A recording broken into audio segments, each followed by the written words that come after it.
কালকে আমি একটা গিফট পেয়েছি আর সেটা তোমাদের সাথে শেয়ার করা হয়নি।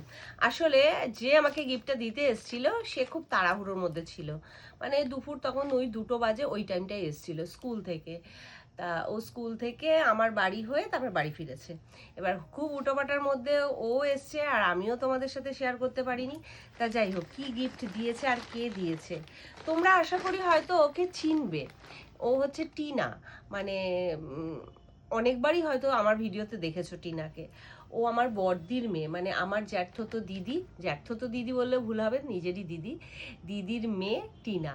আর ওকে তো খুবই ভালোবাসি, ও আমার ভীষণ ভালোবাসে। আমাদের মাসি বোনজির সম্পর্ক নয়, আমাদের সম্পর্কটা পুরো বন্ধুর মতন সম্পর্ক।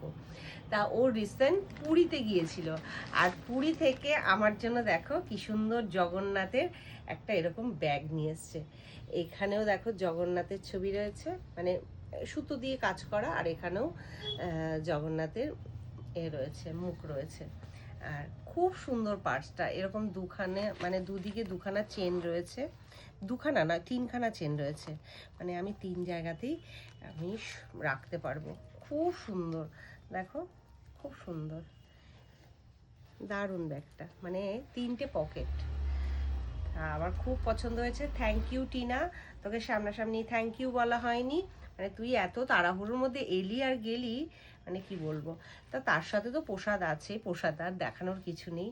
তা আমার খুব খুব পছন্দ হয়েছে, খুব সুন্দর হয়েছে ব্যাগটা। তা আমি এটা ইউজ করব। তা তোমাদের কেমন লাগলো অবশ্যই কমেন্ট করে জানিও।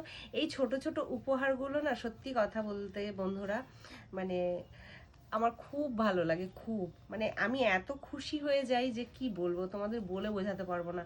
আমার মতন বোধহয় এরকম তোমরাও বোধহয় যে এরকম ছোট ছোট উপহারগুলোতে অনেক বেশি আনন্দ পাও, অনেক বেশি খুশি হও।